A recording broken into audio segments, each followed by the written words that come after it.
Hace un momento la presencia en este estudio de Jorge Carlos Ramírez Marín, que bueno, entre otras cosas hay que destacar que, pues sí, es un caso atípico en su partido en estas elecciones porque fue la única fórmula ganadora, digámoslo así, para el Senado de la República en todo el país con Verónica Camino. Y bueno, pues eso habla del tipo de situación que se ha vivido y se vive en el PRI. Buenos días y bienvenido. Gracias. Gracias, Carmen. Un placer, como siempre, estar Igualmente, contigo. gracias, senador de la República, en este contexto. Pues sí, raro. En el superpartido que ya dejó de ser.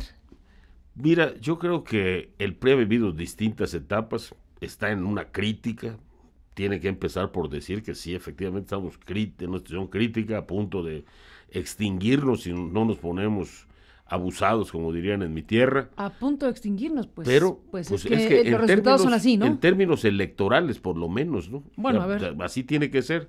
Digo, si tienes de pronto 300 distritos, tienes 300 distritos y de pronto nada más ganas 7, pues estás en un problema De sin lugar a 300 a dudas, ¿no? 7. Una debacle impresionante. Una debacle impresionante, tenemos que reconocerlo. Pero déjame decirte algo, a mí del día 1 al día 7, la gente me preguntaba en la calle, bueno, Jorge Carlos, ¿qué pasó?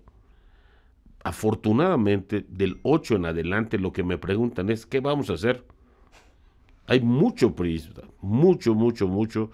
Ganamos muchas casillas, ganamos en medio de un fenómeno complejísimo para el país, único también. ¿Hace cuánto tiempo no veíamos un candidato presidencial que rebasara el 50%? Nunca de esa manera, ¿no? En tiempos Entonces, recientes, bueno, veíamos los presidentes del PRI que eran si no me equivoco, elecciones Zedillo soviéticas. fue el último. Zedillo. Zedillo fue el último. Y el atípico escenario de la elección de Zedillo. Así es que yo creo que la política mexicana nos está acostumbrando a las sorpresas y el PRI tiene que entender cuál es el punto por donde podemos ser parte de esa sorpresa. Podemos ser parte de esos escenarios especiales. Todos van a ser especiales. Según Jorge Carlos Ramírez Marín, ¿qué le pasó al PRI? ¿Qué explica lo que ocurrió? Yo creo que nos confiamos, yo creo que creímos que la elección iba a ser como otras, yo creo que le restamos importancia a lo que estaba haciendo bien el de enfrente y en ese sentido pues nos fuimos a escenarios muy iguales a como siempre y la elección no fue como siempre. ¿Y cómo era? ¿Y cómo era como siempre? Como siempre era, pues nuestros candidatos vamos a acomodarlos en términos de género y en términos de las cuotas que nos dimos, cumplimos perfectamente con eso. Si tuvieran que darle una medalla de cumplimiento al partido, se la darían, pero no siempre eran los candidatos que la gente quería. Y eso tiene un costo. Y luego el tiempo para que ese candidato pudiera remontar eso y pudiéramos trabajar juntos, es un hecho que nuestra operación cicatriz no fue tan buena como en otras ocasiones o no contó con el tiempo para eso. Todos estos factores son estrictamente electorales. Y luego tienes que poner lo que venía enfrente. Sí pesan 18 años de estar haciendo campaña, sí pesa mantener el mismo discurso, sí pesa tener más vistas en televisión que cualquier lata o botella de Coca-Cola a lo largo del tiempo. Que estaba haciendo trampa. Bueno, habían dicho que era legal. Así es que estaba haciendo lo que le permitían hacer. Hicieron cosas bien, ganaron. Ese es el punto. Nosotros no hicimos todas las cosas bien, perdimos. El tamaño de la derrota, esta debacle, no está en función, como algunos dicen, eso es lo que yo creo, de un odio al PRI. No, está en función de un suceso específico en cada estado. Cada elección fue diferente. Tú no puedes leer Campeche igual que Yucatán. Campeche ganó su congreso.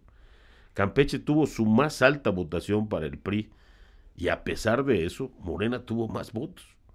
Entonces, son lecturas totalmente, completamente distintas las de Yucatán, las de Campeche, y estoy seguro que así serán las de Querétaro y las de Nuevo León. Pero no concedes, Jorge Carlos, una lectura donde hay un castigo genérico general al PRI, al gobierno de Peña Nieto, a una historia y a un sexenio. No, sin lugar a dudas, sin lugar a dudas. Es parte del trabajo bien hecho que hicieron los otros. Mira, esta idea, por ejemplo, de un campo en ruinas. Y ayer al inaugurar la Expo Alimentaria, el presidente Peña nos da la cifra que es innegable, son números tan fríos como eso. Un 57% de crecimiento en nuestras exportaciones, una cifra histórica para el campo. Bueno, que no supimos vender esas buenas cosas, porque quizá al lado de esas buenas cosas estaban pasando las cosas malas que no pudimos evitar, o que no quisimos evitar, o que no quisimos castigar. Y entonces otra vez le dimos más elementos a los de enfrente para hacer lo que estaban haciendo bien. Un discurso que desgastaba al gobierno. Era más importante que Peña Nieto se equivocara en el orden de las palabras, que el texto de lo que estaba ocurriendo y de lo que a México se le estaba concediendo en aquella gira en Chiapas, o en aquella visita a Francia, nuestras relaciones con China, nuestra posición frente a Estados Unidos. El otro le sacó raja a la anécdota. Nosotros debimos haberle sacado raja a los números. A lo mejor nos faltó calidad moral. A lo mejor en nuestra actitud frente a la ciudadanía debimos haber hecho mejor las cosas. No hay pierde en esto, ¿eh? Ellos ganaron y nosotros perdimos, punto. Ese es el chiste de la democracia y de los partidos políticos. Competimos para ganar, competimos buscando las posiciones políticas que están en juego, las diputaciones, las senadurías, gobernaturas, alcaldías. Bueno, esta vez ganaron ellos.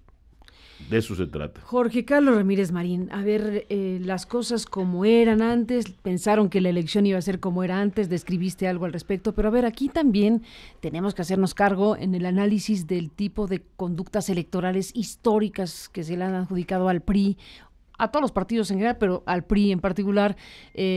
Por ejemplo, el año pasado tuvimos elecciones muy controvertidas, la del Estado de México, que quedó hecho un cascarón para el PRI también. Tienes un gobernador del Estado de México como Del Mazo, pero todo lo demás lo perdieron. Es el tipo de cosas que uno dice, bueno, a ver, ¿qué dejó de ocurrir? Dejó de ocurrir por alguna razón que el aparato, llamémoslo así, interviniera como históricamente se intervenía en las elecciones, en este caso las nacionales, este caso la presidencial. Tú podrías decir eso si el PRI no hubiera perdido las elecciones en 2016, cuando era todavía más fuerte todavía el gobierno, estaba más sólido el aparato, venía de ganar las elecciones intermedias. Si el asunto fuera de la intervención del aparato gubernamental para inclinar las elecciones de un lado o del otro, te diría, pues era completamente ilógico que perdiéramos. O ya Veracruz, no les alcanzaba ni con esa intervención. Ese es el tema, ¿no? En 2016 era muy difícil y después ganamos en 2017 en Coahuila y en el Estado de México. Elecciones muy competidas, sí, pero también muy vigiladas. Y muy controvertidas. Y pues mira, te pongo el ejemplo del Estado de México. En la elección del Estado de México, realmente las controversias las resolvió el tribunal prácticamente todas. Bajo una polémica bárbara. Dudas serias. Bueno, es que esa parte es bien interesante, porque cuando es el PRI es controvertida. Cuando son los de la oposición, pues es lo que toca. Sí. Magnífico, no es un logro tanto histórico. No, yo creo que es más simple que eso, por desgracia quizá. La gente se cansa y la gente apuesta, la gente corre riesgos, corre hasta peligros, si tú quieres, cuando alguna opción política la ha dejado de satisfacer. ¿Por qué dejamos de satisfacer los políticos? Porque no hacemos lo que decimos. Entonces, si tú me prometiste aquí y no me veo aquí, ¿y por qué no te ves aquí? No lo has explicado bien. Te ha faltado decirme para que yo te crea por qué debo de sentirme bien. Entonces tú tienes un país que tiene récord de viajeros, récord de turismo interno, récord de turistas que viajan a Rusia al Mundial, pero tienes un país que no está contento. Bueno, porque hablas de los que pueden viajar a Rusia, que son muy poquitos comparados con el resto, que es el que está descontento. Claro. Bueno, hasta los que fueron a Rusia también pueden estar descontentos. Y esa es la parte. Pero es un ejemplo, es el de Rusia, pues poco apropiado, porque es una franja muy pequeña. Claro, pero es que el chiste es esto, los descontentos son esos. También. Los que están ahora de vacaciones. Yo veo en mi Instagram como nunca fotos de amigos en Europa. Se pueden hay un sector que puede con mucha más facilidad viajar a Europa. Antes no podía, pero tampoco está contento. A lo mejor ahora se queja de que no viaja en primera clase. A lo mejor ahora se queja de que, no, en el periódico están saliendo los grandes hoteles del mundo, y a esos todavía no tengo acceso. No sé si estamos contribuyendo al tipo de país que de verdad va a alcanzar un nivel de progreso como el que necesitan 124 millones de habitantes. No sé si el dibujo de la mentalidad mexicana, aquella definición de por mi raza hablará el espíritu, que de alguna forma nos describía efectivamente, se pueda compaginar cuando matan a un cantante como lo acabas de describir tú, o cuando le dan 100 balazos a un futbolista por sospechar que estaba sirviendo a otro grupo de delincuentes, ¿no? No, eso no es compatible con lo que nos imaginamos como país. El otro lado lo describió bien, con una enorme contradicción. Por un lado ponía un país de porquería, todo estaba mal, y se lo compraban. Y por otro lado te dice, voy a salvar hasta el alma de los mexicanos. A mí esa parte me entusiasma. Pues el primer presidente que habla específicamente del alma. ¿Te entusiasma? Me entusiasma, de verdad. Yo espero con mucha ansiedad ver cuál es el contenido de la Constitución moral, porque yo creo que de verdad necesitamos un rescate moral, de verdad necesitamos. ¿Estás hablando en serio o es ironía de tu parte? No. O sea, ¿tú crees que por ahí debe caminar un gobierno de la República? Yo creo que si el gobierno va a aportarle algo nuevo, que poco he visto en va a aportarle algo nuevo, de verdad puede estar en esa materia, pero se enfrenta a un enorme dilema. Acabo de decirlo, tiene que hacerlo, tiene que demostrarlo en los hechos. Y cuando tú promulgues una constitución moral, te tienes que erigir como el primero que la va a cumplir, el primero que va a encargarse de que todos y cada uno de los que están bajo tu mando o bajo tu manto protector en el gobierno encarnen esa constitución moral y tengan la capacidad para llevarla a cabo. Y esa es la parte donde el asunto sí se puede volver irónico, y eso sería trágico, porque nadie se ha atrevido a hacerlo, y por lo tanto nadie ha quedado tan desacreditado o tan defenestrado por ese lado. Es un mal gobernante, no administra bien, no funcionaron las finanzas, pero a nadie le hemos podido echar la culpa de que nos trastoque el alma. Híjole, estos podrían ser los primeros. Bueno, es uno de los ángulos de lo que se ha definido como los objetivos del gobierno de Andrés Manuel López Obrador. Además de eso, que es un asunto relevante sin duda, ¿qué viene? Tratemos de imaginar qué viene, porque yo decía hace un momento antes de que entraras al estudio, bueno, hay que ver qué pasa con el PAN, qué pasa con el PRI, qué pasa con el PRD, qué pasa con estos partidos que quedaron muy dañados después de una elección que ha castigado tan severamente sus estructuras, y bueno, pues cada uno está en lo suyo. ¿Qué viene para México? Nosotros tenemos que reconvertirnos. Con toda franqueza te digo, como un priista. So pena de extinguirse, dijiste. So pena de extinguirnos o so pena de pasar a la historia simplemente como unos que cambiaron de nombre, que cambiaron de fachada, que cambiaron de local, pero siguieron siendo lo mismo. ¿Y podrían hacer eso? Yo creo que cambiar sí. Cambiar de nombre, cambiar de local, todo eso. Y seguir haciendo exactamente lo mismo. ¿Y en eso están pensando? Por supuesto que no. Yo creo que la mayor parte de los priistas se hacen esa simple pregunta: ¿qué hacemos ahora? Uh-huh. ¿Qué vamos a hacer? Y creo que ese es un buen punto de partida. Esa humildad y esa sencillez de que tenemos que hacer algo, no lo mismo. Y creo que eso es lo que está empezando a gestarse en el partido, no desde el punto de vista de corrientes para que luego se vuelvan antagonistas, sino desde el punto de vista de una reflexión colectiva. Yo hablo con mucha gente y todos me dicen exactamente lo mismo. No podemos seguir haciendo lo de siempre. Bueno, déjame retomar algunas de las cosas que he oído en esta misma mesa que ahora estás aquí compartiendo. Por ejemplo, anduvo por aquí José Agustín Ortiz Pinchetti. Y cuando hablamos de los partidos políticos, él planteó que, bueno, que el PRI tiene que desaparecer, o sería bueno que se asociara ya formalmente con el PAN bajo la idea de que han gobernado juntos en los últimos años en la figura del PRIAN. Entonces decía, deberían, entre broma y en serio, deberían hacer un esfuerzo para entonces conectar sus propios proyectos y hacer un solo partido. Era una idea. Sí, pero pues yo estoy viendo más PRI en Morena que en el PAN, ¿eh? Bueno, ahora te pregunto de eso, pero en este momento, en la parte del PRIAN, ¿qué pasa por la discusión interna del PRI? ¿Eso podría ocurrir? No creo, no le veo, realmente no le veo ninguna posibilidad.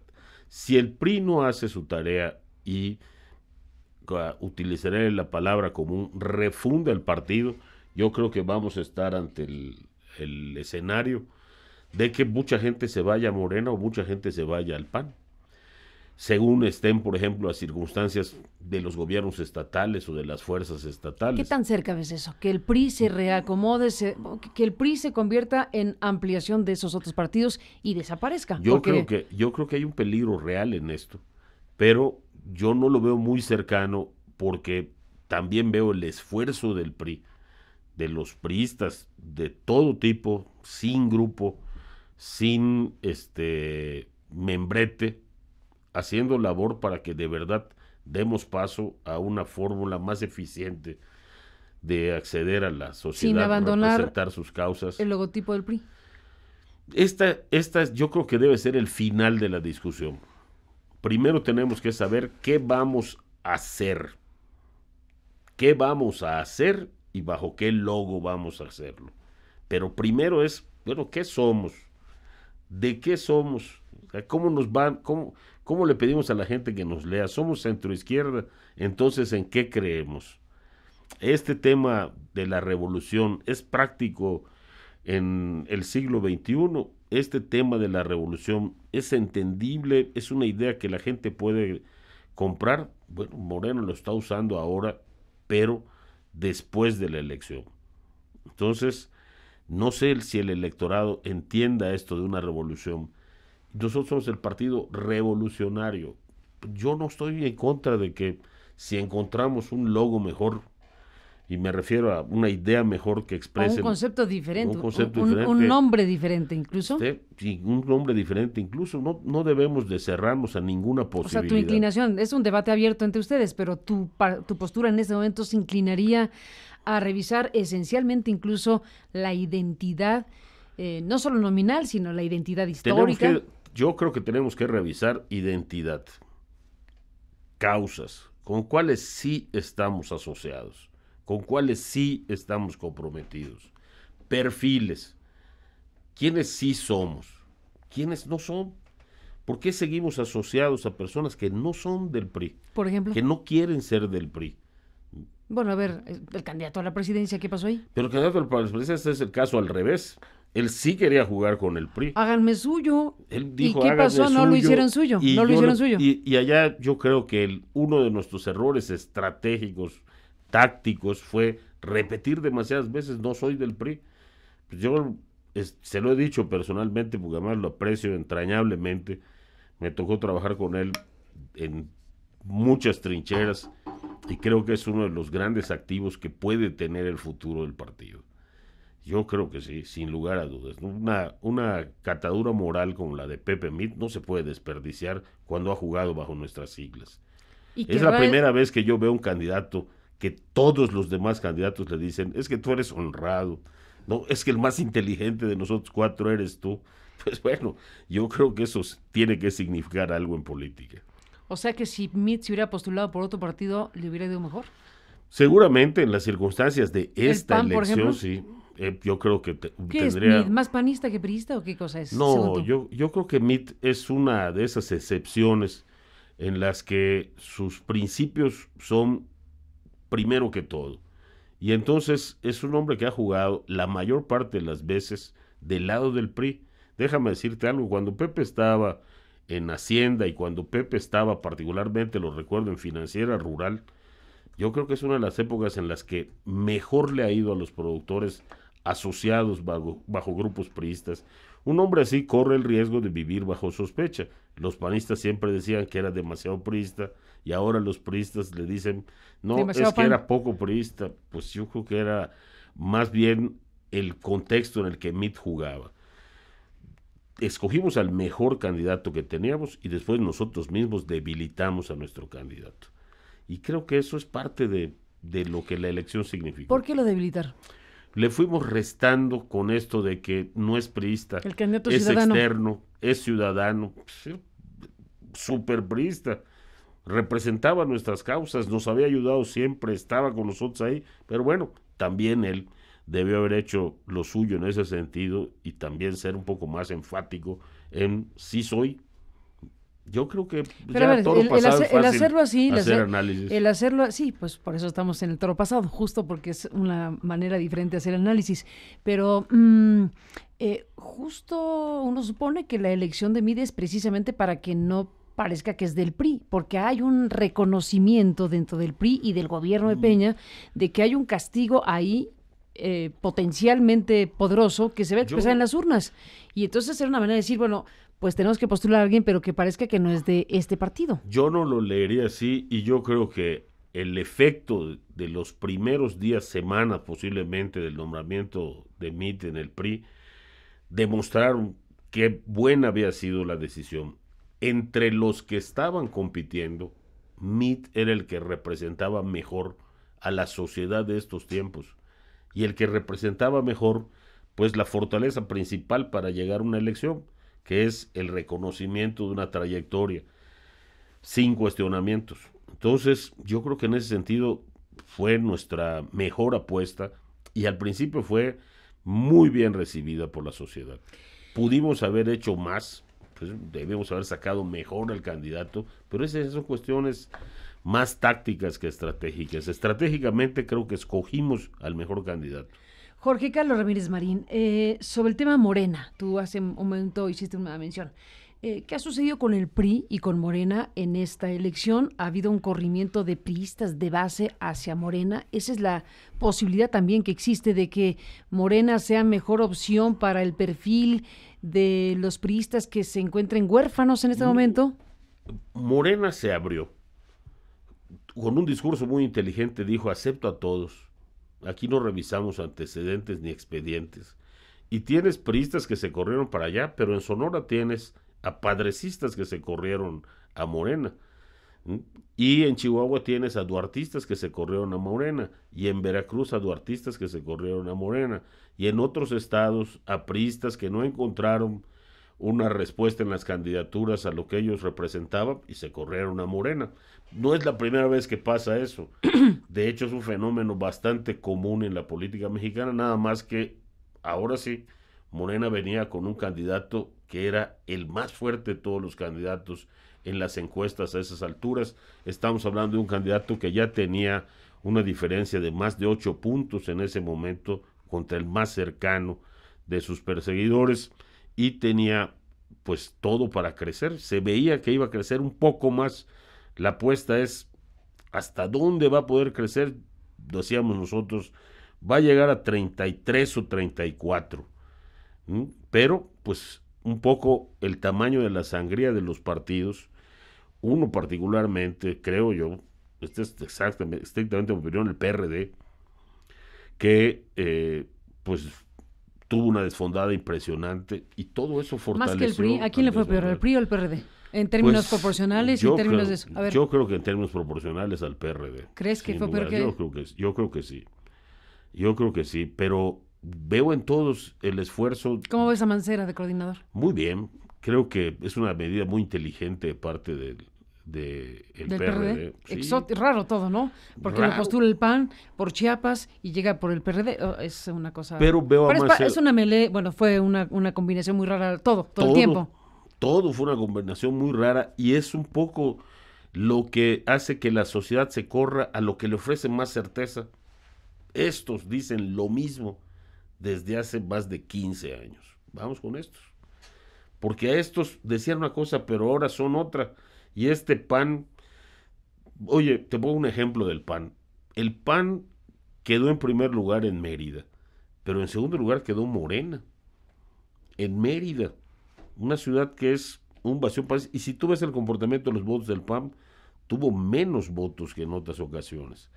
Eso quiere decir que hubo morenistas panistas Y no solamente por la deserción de un panista que se fue a representar a Morena, ese fue el candidato que menos votos tuvo para Morena, el del candidato gobernador.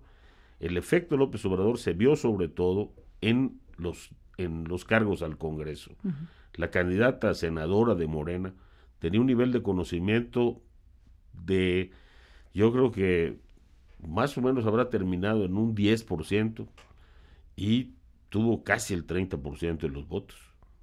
Votaron por la idea de Morena. El efecto Morena fue impresionante. Fue un efecto impresionante y pues también le implica una gran responsabilidad a Morena. Yo lo he dicho antes, Carmen, lo repito, Morena tiene que entender que no dio un golpe de Estado, ganó una elección. No, bueno, así entonces, se entiende, ¿no? ¿O qué? No va a refundar el país, puede recomponer el gobierno, puede reorganizar la administración, puede hacer una constitución moral para erigir las bases de un concepto de mexicano que nos urge, en mi opinión, pero eso no significa que desconozca poderes o borre el país anterior. Vamos ahí, porque justo la invitación a este espacio, además de hablar de todos estos temas, cruza por ahí, cruza por la discusión sobre lo que se plantea como la oferta principal, el planteamiento principal de Andrés Manuel es una cuarta transformación, un cambio de régimen, ni más ni menos, que cruza por varias circunstancias. El foco que le ponemos al asunto de los 32 delegados es un ángulo, un elemento, pero al final ese elemento nos permite revisar qué tipo de situaciones pueden venir precisamente cuando un mandatario que llega con la fuerza y la legitimidad tan poderosa de las urnas en este 1 de julio está planteando esos cambios estructurales de el diseño de nación. O sea, cambio de régimen es cambio de régimen. Cuarta transformación es ponernos a la altura de la revolución y la independencia. Antes de ir a los delegados, dime qué piensas de lo que puede venir precisamente cuando la oferta principal es esa. Yo creo que debemos esperar, debemos tener todos juntos expectativas muy buenas. Lo primero, ayer publicó Reforma un artículo muy interesante de Germán Martínez, que decía, recordando... Que se va Morena en estas cosas, cosas veredes. En estas cosas se han visto cosas muy, muy singulares. Bueno, sí. Pero decía él que se preguntaban en la Revolución Francesa, ¿qué somos? Nada. ¿Qué vamos a hacer? Todo. Y las preguntas, hay una tercera que no recuerdo, son muy válidas. Dice, Morena es un movimiento que, ¿qué es? Nada, pero también va a ser todo. Sí, lo único que yo me pregunto y lo único que me preocupa es que no vaya a ser que la cuarta pregunta sea ¿y quién lo dice? Él, y sea lo único que cuente. ¿Y qué vamos a hacer? Lo que él diga. ¿Y cómo vamos a hacer? Lo que él diga. Porque esa también es una parte bastante importante en la carga genética mexicana. La figura de una figura gracias al PRI central mágica anterior al PRI inclusive. Bueno, o desde siempre. Gracias a nuestro caudillismo. O sea, desde siempre este país estaba marcado por el caudillismo, sí. Bueno, antes del PRI, bueno, incluso. Entonces, ¿cómo veo yo una cuarta revolución? Así como la dicen y ojalá que la hagan. Un país de instituciones, un país con instituciones cada vez más democráticas, con cada vez más participación de la gente, con cada vez más peso en la opinión de la gente, con cada vez menos intervención del gobierno y más participación de la gente. Yo creo que sería una revolución importantísima. Y es a donde han ido los cambios de otros países en el mundo. ¿Dónde debemos ver el final de nuestros proyectos políticos? En la felicidad de la gente, ¿no? Es el propósito de la política. ¿Cómo va a ser la cuarta transformación que ofrece Morena? Que seamos más felices. Ese es el punto. Y entonces empieza a haber una serie de señales medio contradictorias, ¿no? Pero hay que decirlo. Por ejemplo, esta de los delegados, ¿no? A ver, hablemos del tema de los delegados. Mira, yo en primer lugar, yo creo que es un asunto como casi todos, la propuesta de seguridad, como casi todos, que todavía tenemos que conocer. Yo creo que los han ido soltando un poco para ver cuál es la reacción del electorado, no creo tan ingenuamente como Germán, que por transparencia y por la vocación estratégica de hacer una empatía con el pueblo, ¿no? Yo creo que las están soldando muy inteligentemente para medir. El agua de los camotes.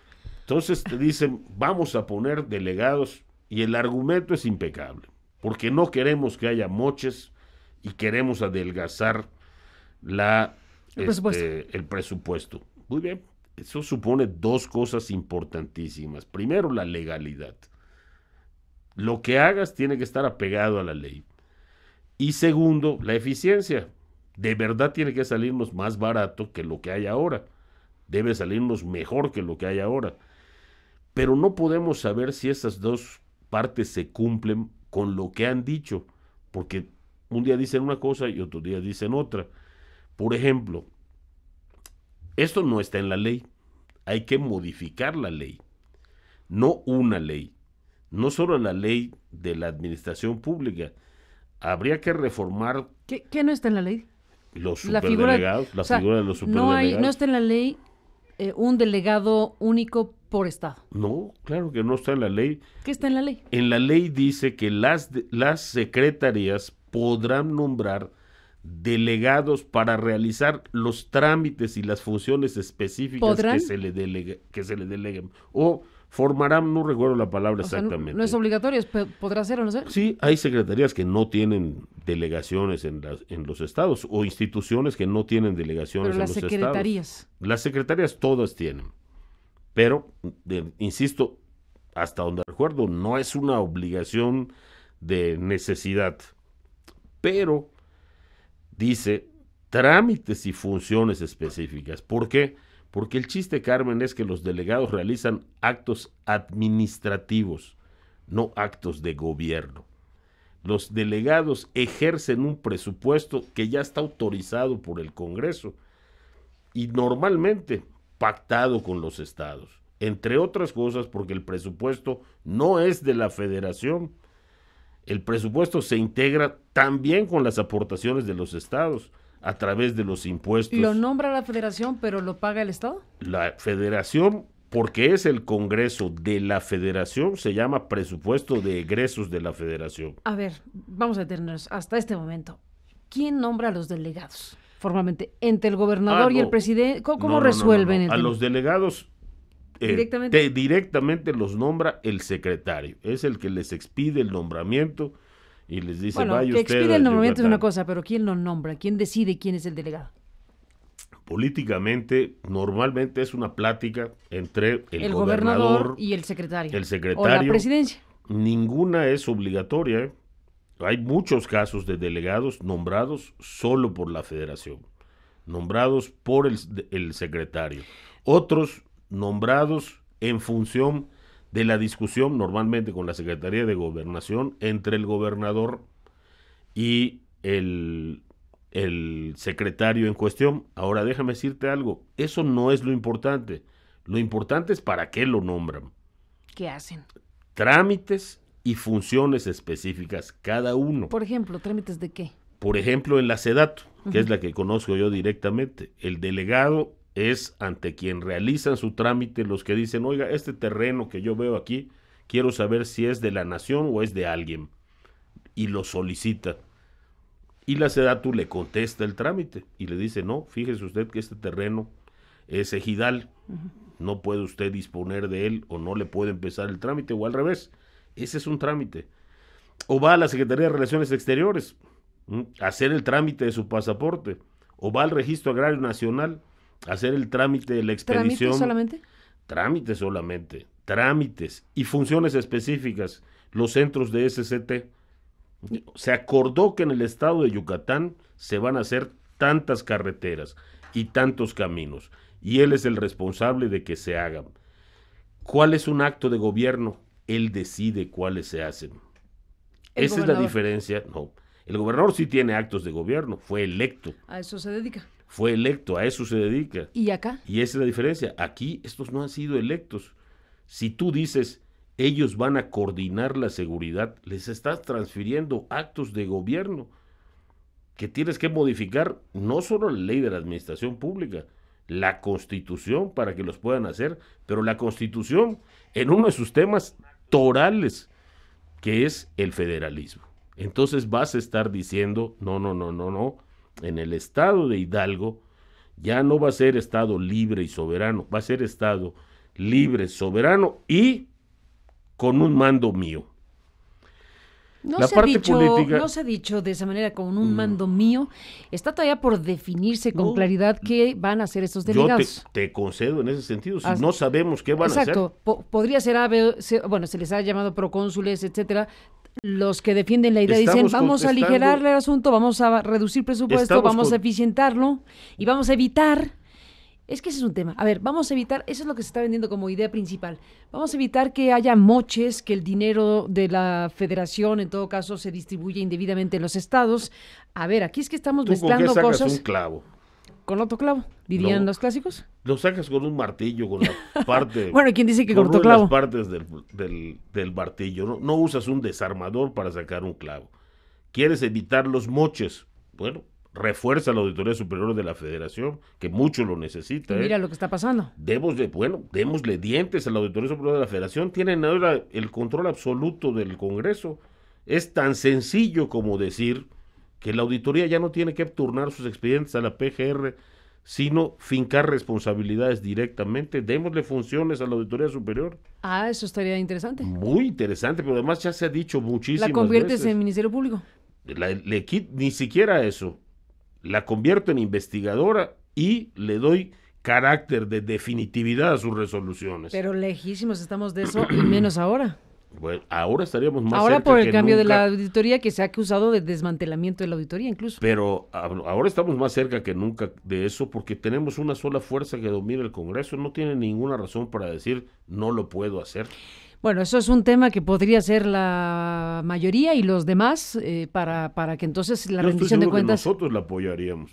¿Ah, sí? Hay que darle fuerza a la Auditoría Superior de la Federación, pero tú lo que quieres para evitar los moches es poner a uno que lo mismo va a entregar los títulos del RAN, que va a dar las becas de la SEP, que va a decir cuáles son las carreteras que se van a hacer, que va a vigilar que los contratos de la ejecución de las carreteras se hagan honradamente.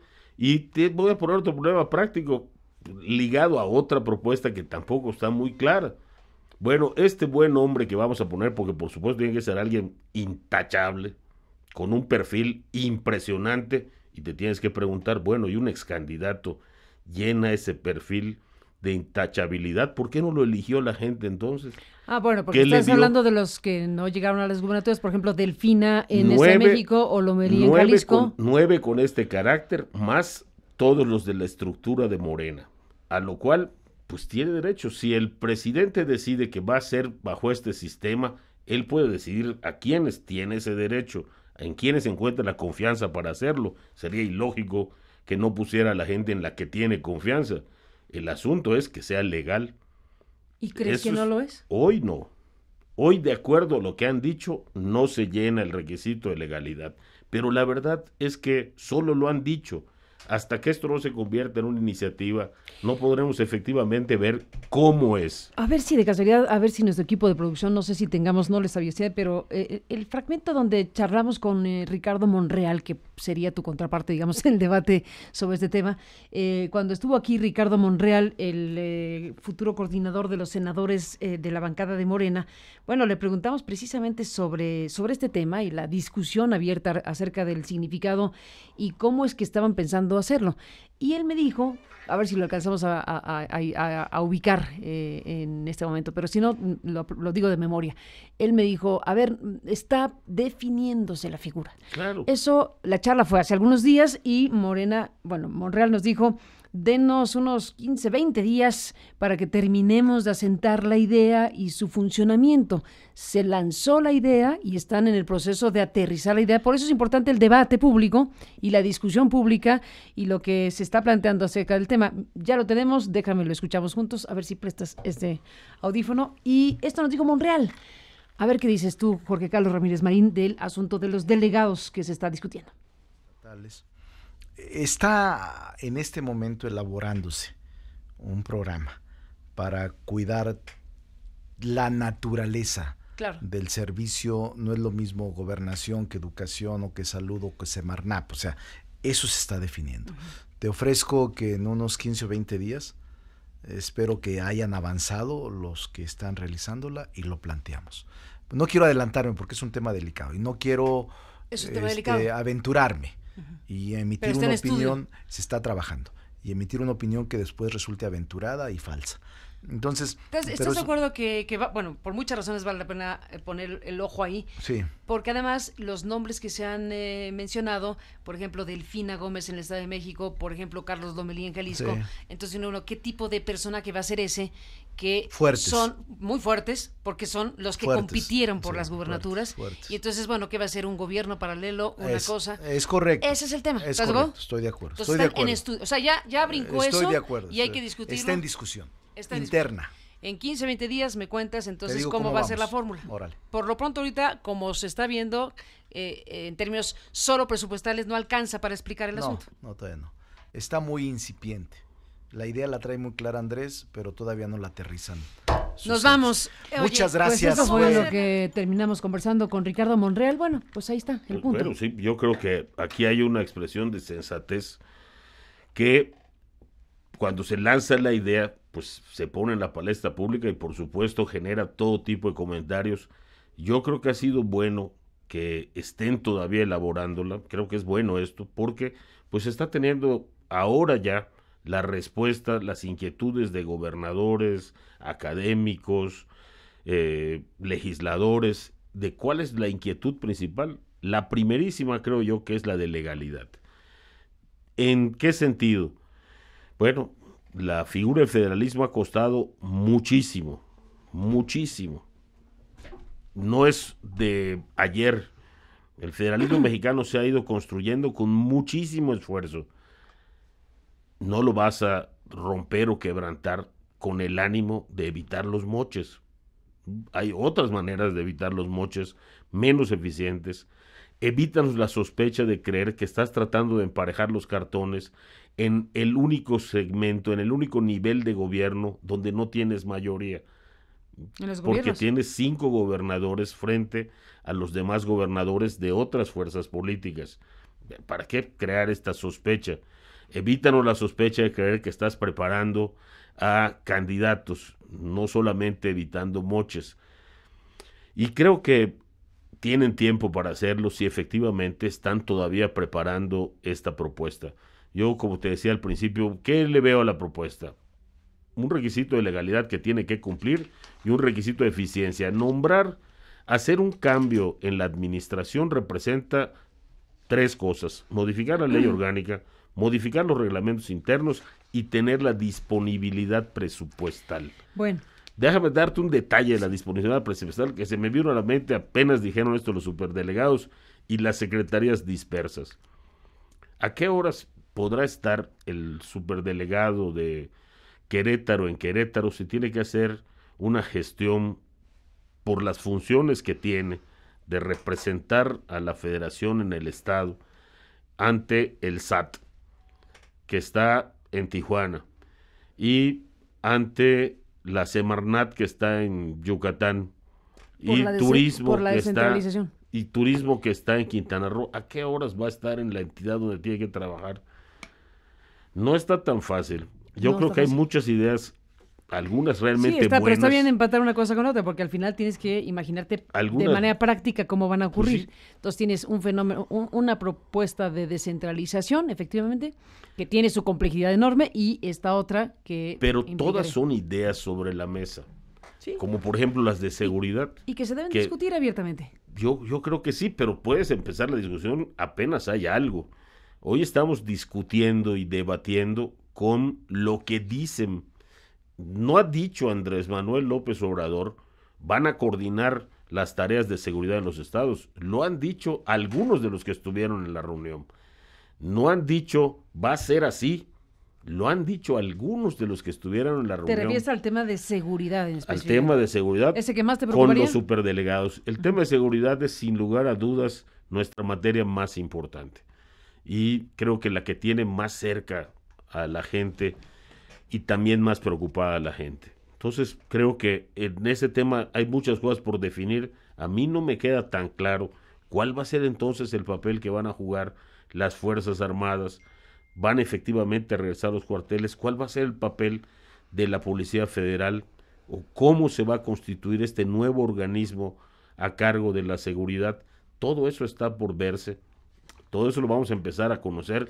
Yo creo que apenas el 1 de septiembre. Sí, y de hecho, pues así se plantea, ¿no? Incluso se han abierto foros de discusión, se han abierto foros, porque precisamente de lo que se está hablando es de cambiar el eje de esos temas y construir un nuevo paradigma. Y eso no está resuelto, no está resuelto, que están en foros discutiendo, oyendo gente, y esperemos que le demos el clavo. Yo creo que hay que esperar.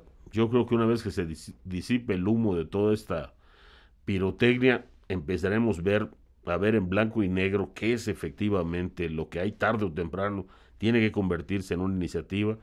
Yo creo que el gobierno actual está dando todas las facilidades con el propósito de que el gobierno entrante pueda efectivamente llevar a cabo todas estas reformas de enorme calado, de enorme profundidad, sin que haya ningún obstáculo, freno, la más mínima objeción a lo que está haciendo cuando se presente como protesta, como propuesta. Lo revisaremos en el Congreso y cada una debe ser evaluada por su mérito.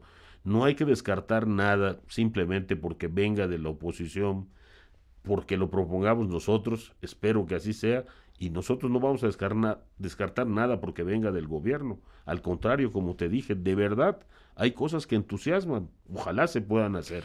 Déjame regresar y cerrar con el tema del federalismo que acabas de mencionar, porque el tema de los 32 delegados es uno de los asuntos que, bueno, ha generado este debate y esta discusión, y por lo cual te invitamos esta mañana.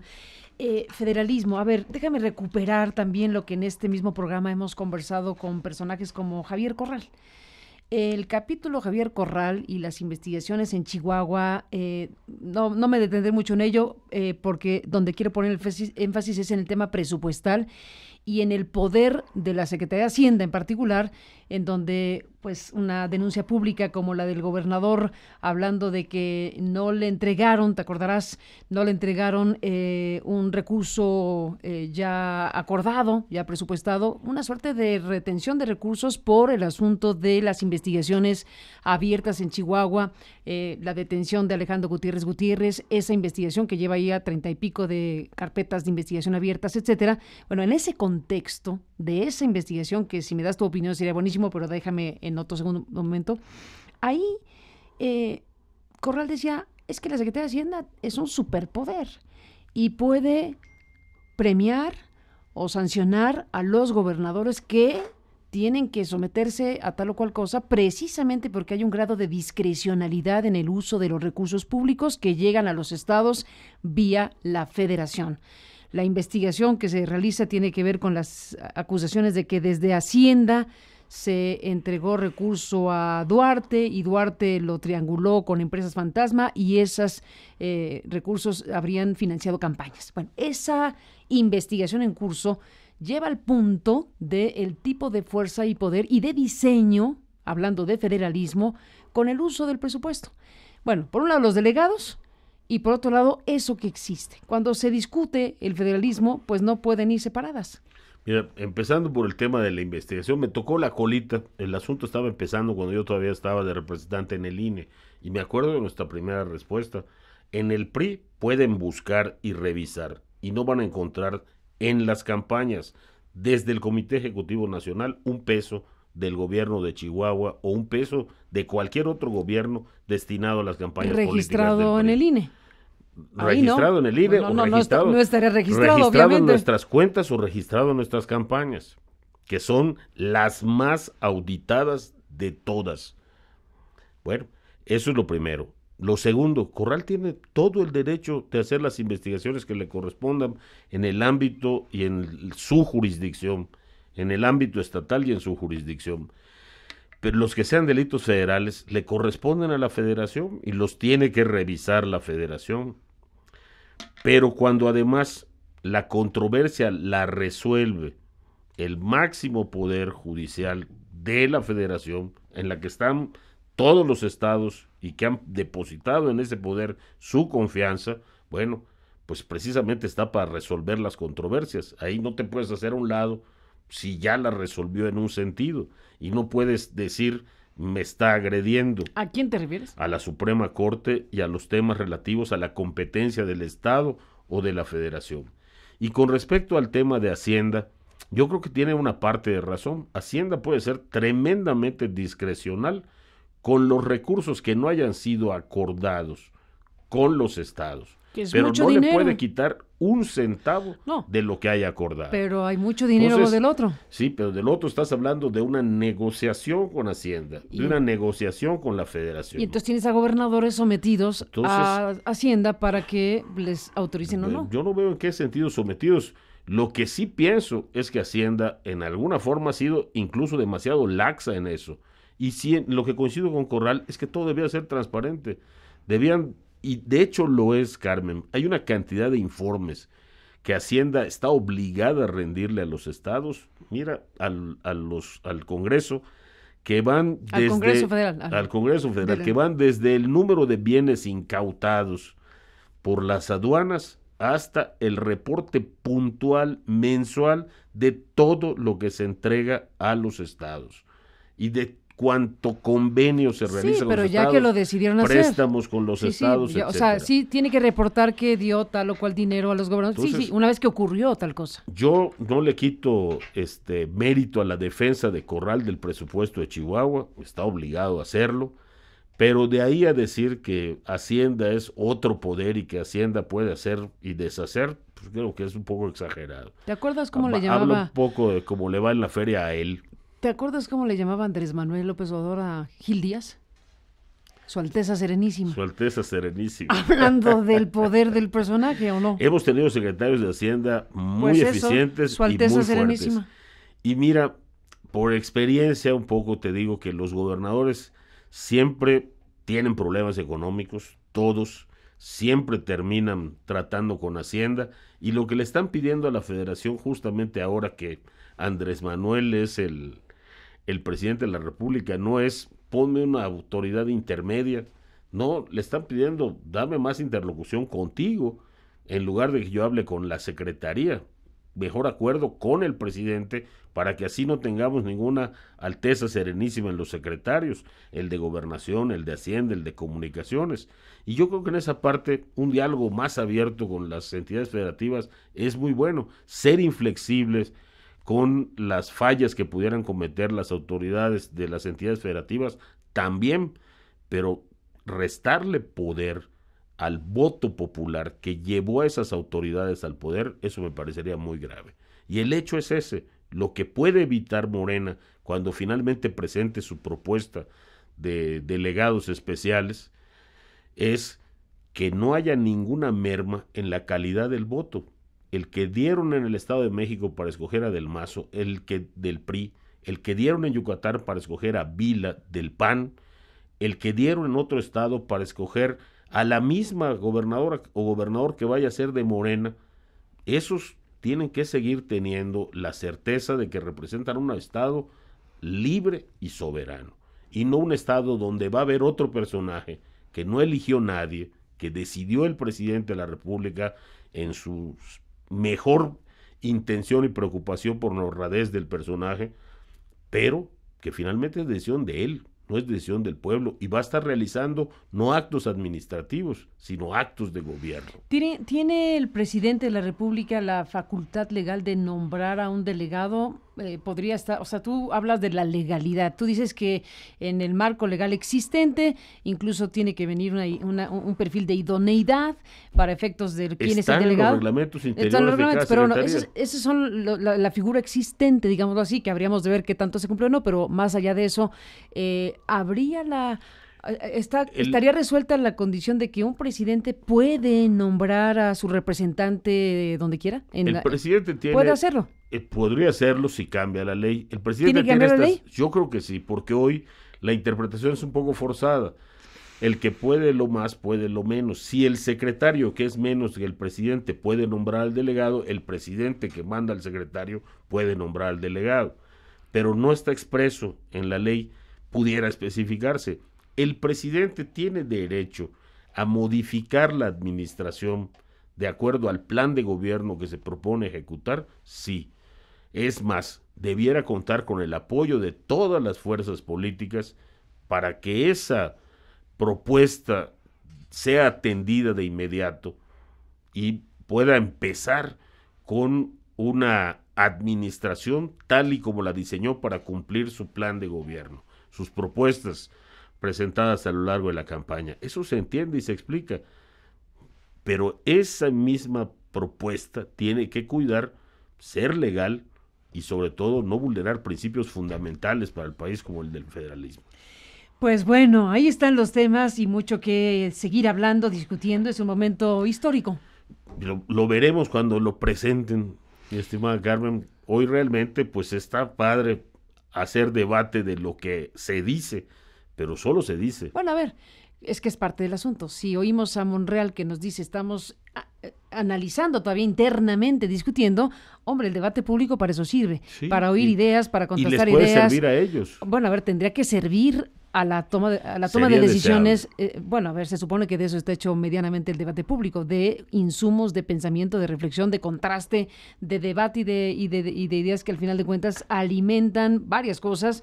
No solamente es un decir por decir, sino al final tiene que ser considerado para la toma de decisiones. Así es, yo creo que les va a ser muy útil y te digo yo, lo que creo personalmente es que todas estas cosas que insólitamente se han soltado prácticamente al día siguiente de la elección, representando las propuestas de campaña desde la explicación de los aumentos de precio de la gasolina, la división de las secretarías por todo el país o los superdelegados, yo creo que todas estas ideas lo hacen precisamente para ponerlas. Pues aquella propuesta de que iban a bajar los precios de la gasolina, pero en la explicación te dice cómo van a bajar y si van a bajar o no, en fin, quedó así medio confuso. Eso lo veremos también cuando el gobierno esté funcionando. Ahora, pues es su explicación, pero en la primera semana escuchamos de las gasolinas, de gobernación, del plan de seguridad, al poco tiempo lo de los delegados, con más especificación el tema de la distribución de las secretarías por todo el territorio nacional. Han sido tantas cosas en el debate que ahora forzosamente tendremos que ver cómo efectivamente vienen. ¿Y cómo se va a diseñar este país con esta nueva realidad político, partidista y de factores de poder que están ahí? No me puedo despedir sin preguntarte qué tipo de cosas puedes imaginar con personajes como el Bester Gordillo, que sale de la cárcel, que es sobreseído su caso y que anuncia para el próximo lunes aparecer con algún mensaje. ¿Qué cosas pueden ocurrir en México si factores de poder como el del Bester Gordillo, que tú me puedas decir, este momento tiene o no poder, si lo tiene, cuál va a ser? A ver. Si el Bester Gordillo estuvo en la cárcel injustamente por presiones políticas y ahora es liberada cuando esas presiones salen porque los que la presionaban salen también, se van, es malo. Pero si el Bester Gordillo sale de la cárcel porque los que entran presionan para que salga de la cárcel, es peor. Y en todo caso el resultado es el mismo. La lectura de los ciudadanos es que la justicia puede ser política y la justicia responde a cuestiones políticas. Yo creo que en el imaginario mexicano se sabe que había en las prácticas de este sindicato y posiblemente en las personales de quien lo dirigía, cosas que no estaban dentro de la ley o dentro del orden, no eran explicables. Y entonces dicen, bueno, pues la metieron a la cárcel, pero ahora resulta que los que la metieron a la cárcel no pueden comprobar por qué la metieron a la cárcel. Y los que antes condenaron que fueron parte de la mafia del poder, ahora se alegran de que haya sido en la cárcel y están bajo sospecha de que ellos han hecho que salga de la cárcel. El escenario no puede ser peor. No es una buena señal. ¿Y tú qué crees que pasó? Yo creo, Carmen, que leí una nota en el proceso de uno de los fiscales que terminó siendo candidato de Morena. No me gusta, ¿no? Era algo así. Secretario de o un secretario o alguna cosa así. Pero al parecer tenía una de las responsabilidades principales del caso. Pues en todo caso creo que debimos haber sido más atentos y cuidadosos a cómo se estaba llevando y cómo se estaba conduciendo el caso, ¿no? Sin duda es una mala señal. ¿Crees que el Bester Gordillo va a incorporarse formalmente a tareas políticas en México, a recuperar o tratar de recuperar, si es que lo perdió, el liderazgo en el sindicato? Yo creo que a ella no le hace falta, creo que con toda franqueza ella, a los maestros tampoco le hace falta, creo que los maestros han tenido ahora un sindicato muy inteligente y creo que ha abonado en mucho a la transformación de la educación en el país. Creo que la educación en el país va mejorando. Espero que este gobierno haga que mejore todavía más. ¿Va a cambiar la reforma educativa? Mira, pues si cambia desde el punto de vista de la evaluación, creo que podría aportar cosas muy interesantes. Yo creo que efectivamente la parte punitiva puede haber no sido suficientemente explicada, porque no tengo hoy memoria o dato de un maestro que haya sido destituido por no pasar el examen, pero lo que sí creo es que podría ser mejor. Mi punto de vista personal es que, por ejemplo, podríamos exigirle a los maestros unas etapas de actualización, de calificación, así como las tiene el Coneval y como se las hace la evaluación, pero no marcárselas en una fecha fatal, sino írselas exigiendo a lo largo del tiempo. Es decir, maestro, usted dentro de 3 años tiene que haber acreditado estas 5 materias adicionales necesarias para la práctica de su tarea y tiene todos estos institutos calificados por el Coneval donde usted puede acreditar que efectivamente ya cumplió con su actualización. Entonces eso me haría tener maestros siempre muy bien calificados, siempre con muy buenas cualidades y los poder ir recompensando conforme vayan accediendo. Esa parte, por ejemplo, de la reforma es buenísima. Tienes que pagarle más a los mejores, ¿por qué no? Y tienes que darle mejores maestros a los mejores alumnos, ¿por qué no?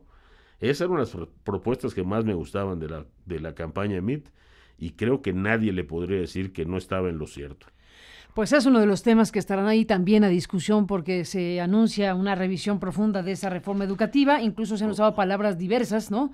Revocarla, reformarla. Chismoso como soy, ¿a ti qué te parece la afirmación de ayer del presidente que volverás a la radio? Oye, le tienes que decir que este espacio que has hecho tú equivale a la radio. Me ganaste porque lo pensaba comentar más adelante, pero más bien, ¿qué piensas tú?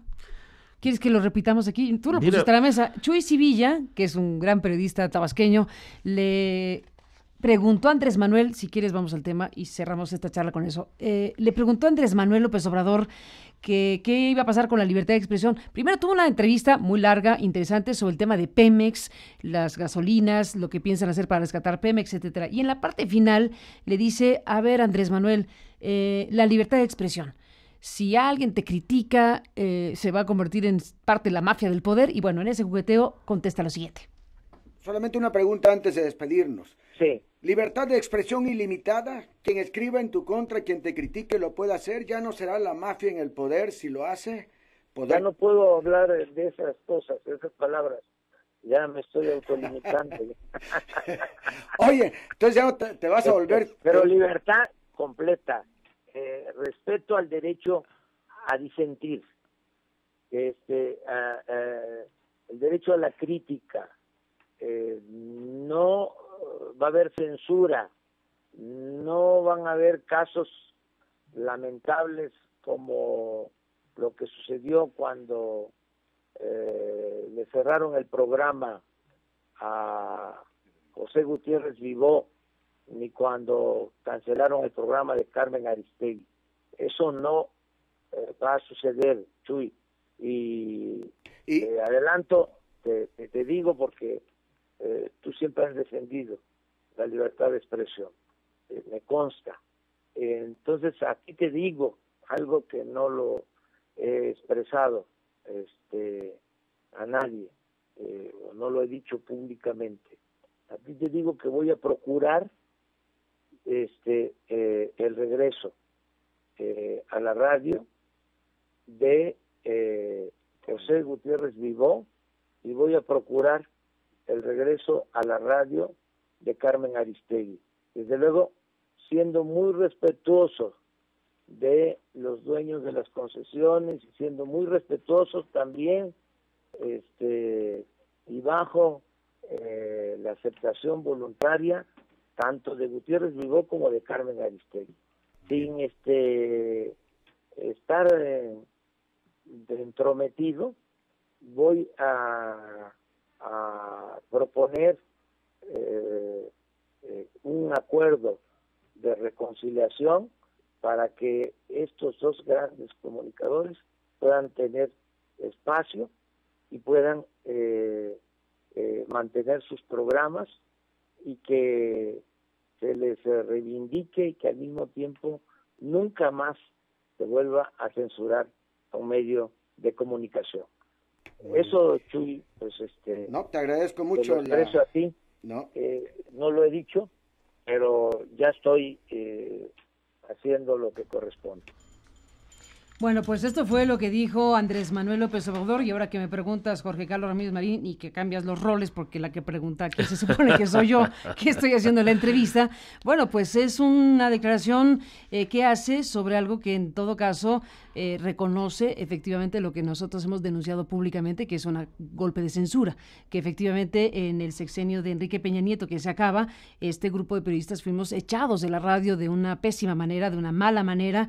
Hemos vivido y sufrido acoso judicial muy fuerte, que no ha terminado, por cierto, que seguimos en tribunales dando una batalla por lo que creemos al final de cuentas, una batalla por la libertad de expresión, una batalla por el derecho de los periodistas a estar en contacto con sus audiencias, y el golpe hacia este grupo y hacia mi persona ha sido muy fuerte. El hecho de que Andrés Manuel, que por cierto no es la primera vez que lo dice de esa manera, lo dijo en un foro de la CIRT, en su momento habló del caso Gutiérrez Vivó y el de Aristegui, nos lo dijo en enero cuando nos llamó para felicitarnos por el primer año de este programa de noticias en vivo en Internet. Ha sido consistente respecto a su valoración de lo que nosotros afirmamos es un golpe de censura procedente de los más altos poderes en este país, y hemos directamente señalado, por lo que nos consta, por lo que vivimos, por la secuencia de los hechos, que este golpe de censura contra estos periodistas está asociado directamente a una investigación periodística que es la Casa Blanca de Enrique Peña Nieto, esa propiedad millonaria en las lomas de Chapultepec, en posesión del presidente, resguardada por el Estado Mayor Presidencial, y todo lo que en su momento publicamos e investigamos, y que está a nombre de pues un contratista del gobierno de Peña Nieto, que es Juan Armando Hinojosa Cantú, una inmobiliaria suya.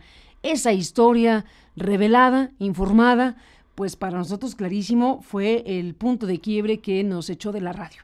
Que Andrés Manuel diga lo que dice hoy, refiriéndose al caso Gutiérrez Vivó, que es también un caso muy fuerte por lo que significa la figura de Gutiérrez Vivó, como sabemos, y en este caso, el caso nuestro, en este caso el golpe de censura hacia nosotros, pues es un asunto primero importante, no es cualquier cosa que el presidente electo diga lo que dice.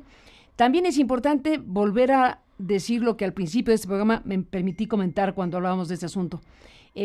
Independientemente de en qué se traduzca lo que dijo, porque habremos de ver qué significa lo que planteó López Obrador ayer, yo debo decir que pues estoy a la espera de ver qué significa esa declaración, pero primero destaco que reconoce que ha habido una acción indebida en contra de los periodistas y que no puede volver a ocurrir más, que se compromete a no ejercer censura en contra de periodistas, lo cual me parece enormemente importante, que presta un mensaje hablando de un posible proceso de reconciliación, que tampoco podría yo opinar del tema porque tendríamos que ver de qué está hablando, de qué tipo de situación está hablando.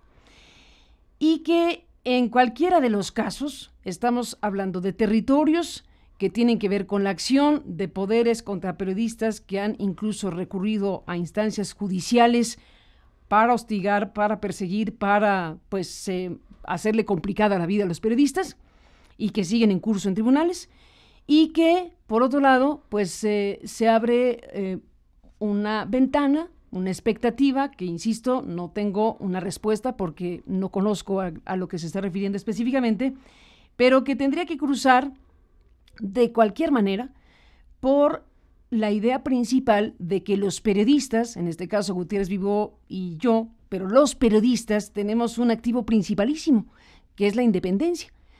y que cualquier cosa que ocurra debe hacer valer y preservar esencialmente los ejes de actuación de los periodistas. El rigor profesional, el compromiso con las audiencias, el trabajo cotidiano y desde luego la independencia con los poderes de la República, el presidente, los demás que ejercen poderes, para que no se trastoque lo esencial de nuestra tarea. Así que yo te diría que valoro el mensaje en su sentido y su alcance.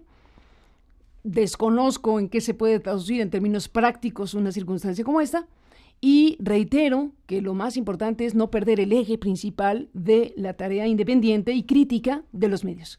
Yo espero que sí, Carmen, y ojalá que se cumpla esto que estás diciendo tú, porque sí puede ser, como casi en todas las cosas que dicen, un poco contradictorio que sea tan dulce con una prensa y tan duro con otra, la que le dice perdono pero no olvido y ustedes son la prensa fifi.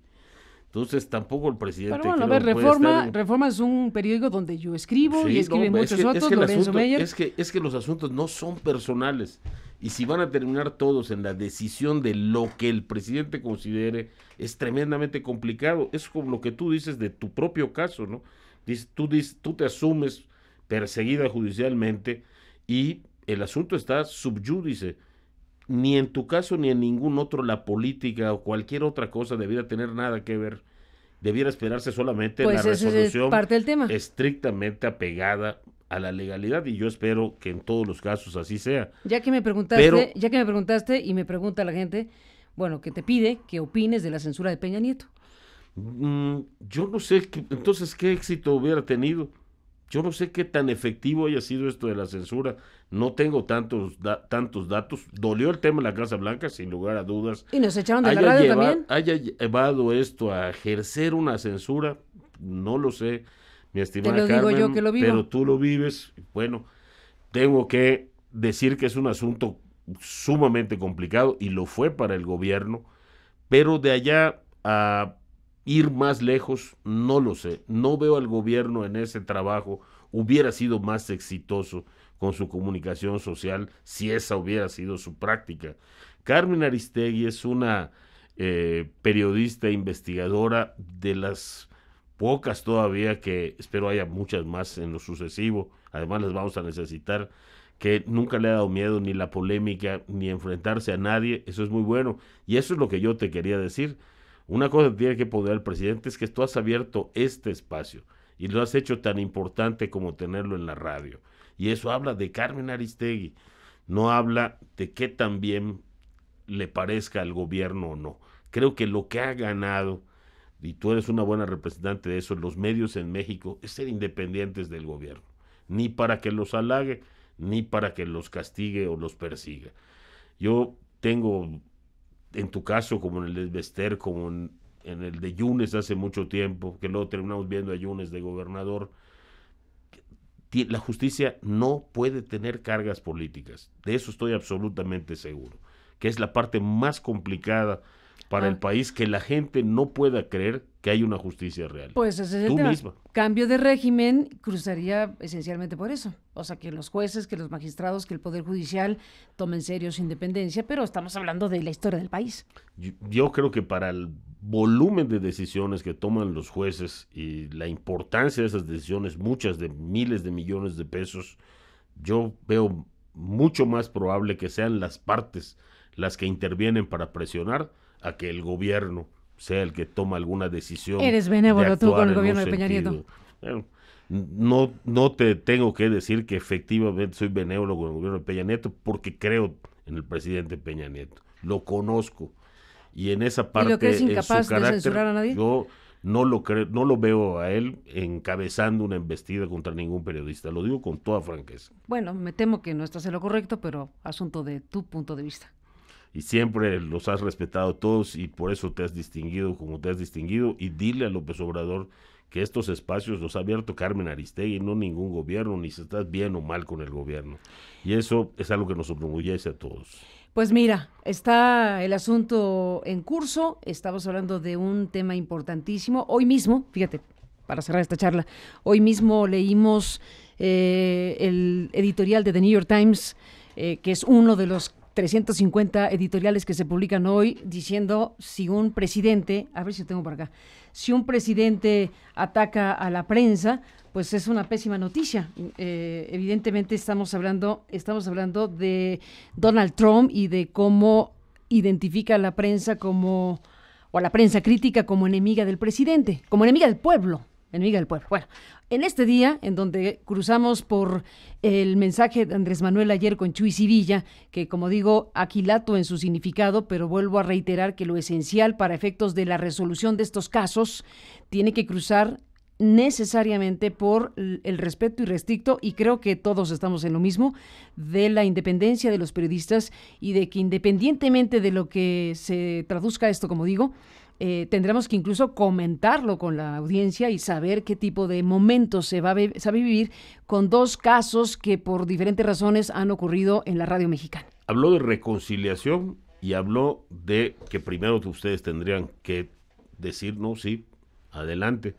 Yo creo que es muy interesante para empezar que un presidente entre a estos temas. Pues por lo pronto habla del tema en voz alta, lo cual no está mal porque el silencio es lo que menos ayuda, y aquí parte de la censura o del efecto de la censura es que pues mejor no hablar del tema porque entonces le presta el poder en turno. Yo creo que es bueno que toque esos temas y que los haga públicos y los ponga en la palestra, y espero que los siga, los continúe y vayan llevando una congruencia con respecto al todo, no solo a esos casos particulares o que representen alguna espectacularidad o que representen alguna empatía hacia el gobierno. Creo que ahora tienen que ellos empezar a ver que son gobierno, ya no es nada más el movimiento, sino que es un gobierno.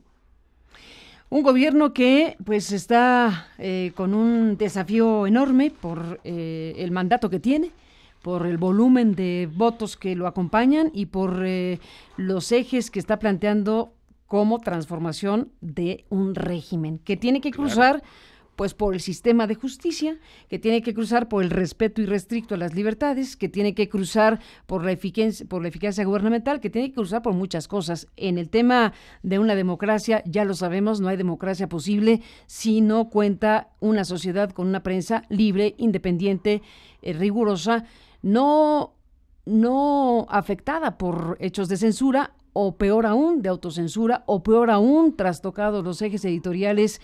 Pues cerremos con eso, con millones de dineros públicos que se reparten discrecionalmente, por ejemplo. Yo creo que es una de las tareas que más van a complicar a este gobierno, y espero que la pueda ir resolviendo bien, porque no ha sido igual la expresión a cuando se le revelan cosas que les han pasado a ellos, ¿no?